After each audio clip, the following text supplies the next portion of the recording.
वाशिम येथील मूळ रहिवासी असलेले दोन मित्र कामानिमित्त पुण्यात दिघीमध्ये येतात. दिघी या शहरामध्ये येतात. अर्थात अगोदर एक मित्र येतो आणि कालांतराने, काही वेळाने, काही काळाने त्याचा दुसरा मित्रही या कामानिमित्त पुण्यामध्येच येतो, दिघीमध्येच येतो. यांचं काम चांगलं छानपैकी चालू असतं. एकमेकाचा सपोर्ट एकमेकाला असतो. आणि अशातच या मंडळींनी 15 डिसेंबर रविवार सुट्टीचा दिवस, तर या दोघांनी असं ठरवलं की हा सुट्टीचा दिवस आपण छानपैकी घालवायचा, एकत्र घालवायचा, काहीतरी घरी आणून मेनू बनवायचा छानपैकी आणि रविवारची सुट्टी अगदी मजेत घालवायची, असं दोघांचं ठरलं. दोघे एकत्र आले आणि रविवारची सुट्टी ही एकत्रपणे आनंदात घालू लागले. परंतु इथे कुठेतरी घात झाला. एका मित्राने एका मित्राचा घात केला. कसा केला घात, का केला घात, ते आता आपल्याला पाहायचंय. मित्र हो, नमस्कार. मी दिलीप थोरात आणि आपण पाहत आहात माझे दिलीप थोरात ब्लॉग्स हे युट्यूब चॅनेल. मित्रांनो, आज मरण म्हणजे काय रे भाऊ या सदरामध्ये आज जी सत्य घटना आपण पाहणार आहोत, या सत्य घटनेचं नाव आहे बिर्याणीने केला घात.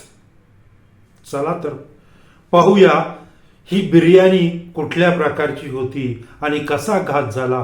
हो, पण मित्रांनो, तत्पूर्वी जर चॅनेलवर नवीन असाल तर चॅनेलला सबस्क्राईब मात्र करा.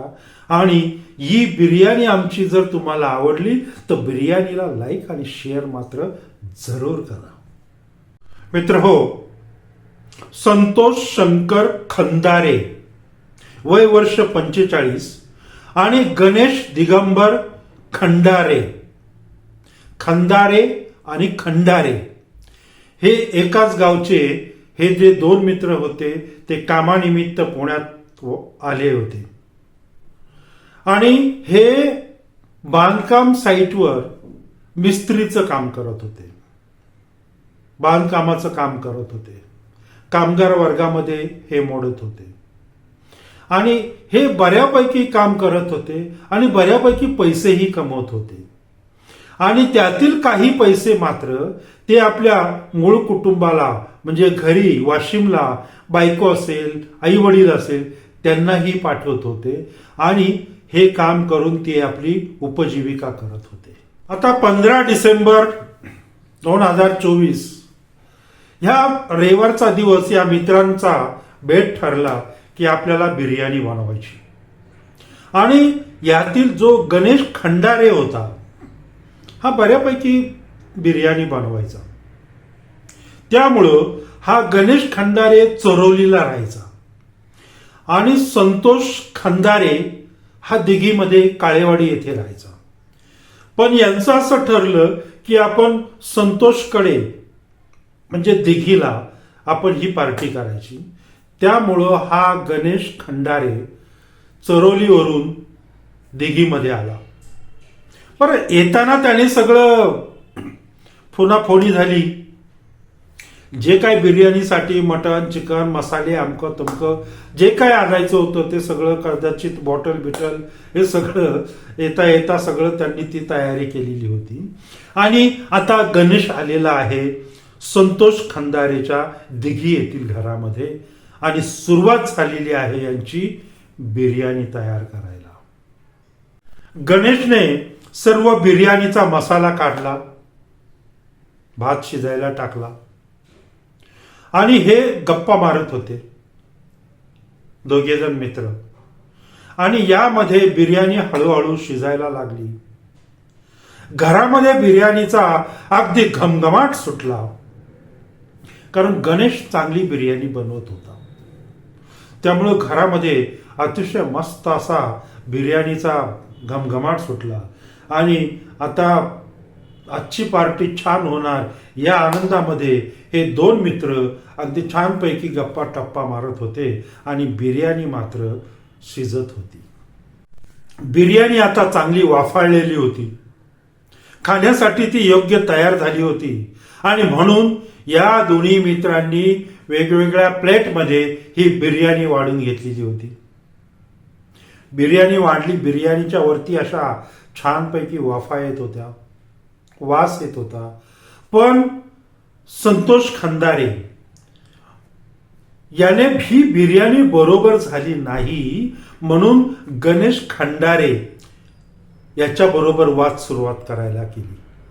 म्हणजे गणेश खंडारे यांनी ही बिर्याणी बनवलेली होती आणि ही बिर्याणी बनवत असताना संतोष खंदारे मात्र हा बघत होता, हा कसा बनवतोय, काय बनवतोय. आणि ज्याने बिर्याणी बनवली गणेश खंडारे. आता मी हे तुम्हाला वारंवार का सांगतोय तर खंदारे आणि खंडारे याच्यामध्ये तुमचं कन्फ्युजन होऊ नये म्हणून मी तुम्हाला वारंवार सांगतोय. तर या गणेश खंडारेने ही बिर्याणी बनवलेली होती आणि ती या संतोष खंदारेला आवडलेली नाही. ओके, आता आपण असं करूया, खंदारे आणि खंडारे हे दोन्ही बाजूला ठेवू, फक्त त्यांच्या नावाने बोलूया. तर संतोषला ती गणेशने बनवलेली बिर्याणी आवडलेली नाही आणि त्यामुळे या संतोषने या गणेश बरोबर वाद घालायला सुरुवात केली की तू बिर्याणी बरोबर बनवलेली नाही, चांगली बनवली नाही, मुद्दाम बनवली नाही, वगैरे वगैरे वगैरे. पुढे मात्र या वादाचं रूपांतर हाणामारीत झालं. हे जीवश्य कंठस्थ मित्र, एकाच गावचे असलेले मित्र, ते एकमेकाला भिडले, एकमेकाच्या कानफटात मारू लागले. त्यांच्या अंगामध्ये, दोघांच्या अंगामध्ये अगदी सैतान घुसला होता. बिर्याणी बिचारी बाजूलाच राहिली वाफळलेली, पण हे दोन जीवश्य कंठस्थ मित्र मात्र एकमेकाला भिडले होते आणि कारण मात्र किरकोळ होतं की बिर्याणी बरोबर झाली नाही. याच्यावरून हे मारामारीपर्यंत गेलं आणि मित्र होय, हे मारामारीचं प्रकरण पुढे अगदी खुनापर्यंत गेलं. ते कसं गेलं ते आता आपण पाहूया. मित्रांनो, वाद एवढा विकोपाला गेला की ज्या मित्राने ही बिर्याणी बनवलेली होती गणेश, त्याने रागाच्या भारामध्ये घरामध्ये असलेली गॅसची टाकी उचलली आणि या संतोषच्या डोक्यामध्ये जोरात मारली. मित्रांनो, या संतोषचा जागीच खात्मा झाला. कारण फार किरकोळ होतं, बिर्याणी बरोबर झालेली नाही. परंतु या कारणामुळं, किरकोळ कारणामुळं या गणेशने या संतोषला गॅसची टाकी डोक्यात टाकून त्याचा मर्डर केला, त्याचा खून केला, त्याला जागी खतम केलं. कुठला सैतान घुसला होता या गणेशच्या डोक्यामध्ये, कुठला सैतान घुसला होता या संतोषच्या डोक्यामध्ये. काय ही मंडळी एवढ्या टोकापर्यंत गेली? तुम्हाला काय वाटतं? मित्रांनो, यामध्ये अनेक प्रश्न पडतात.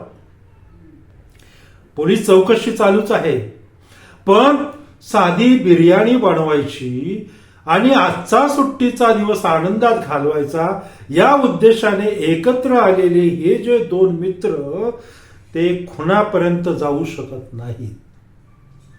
नॉर्मल अवस्थेमध्ये हे खुनापर्यंत जाऊ शकत नाहीत. यामध्ये दोन प्रश्न निर्माण होतात मित्रांनो.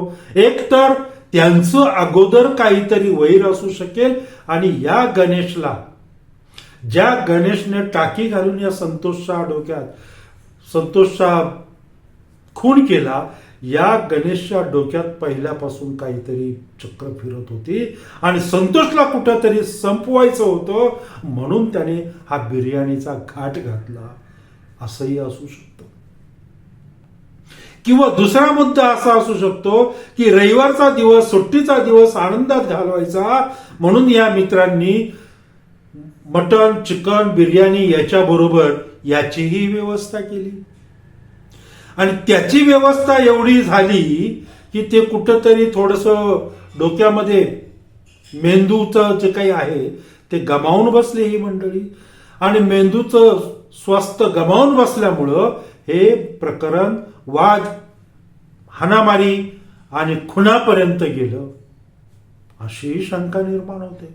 असो मित्रांनो, आपल्याला जास्त खोलात जायचं नाही, परंतु खंदारे आणि खंडारे या दोन परम मित्रांच्या या सत्य घटनेवरून आपल्याला एक बोध घेता येतोय की आपण आपल्या मेंदूवरचा ताबा गमावता कामा नये.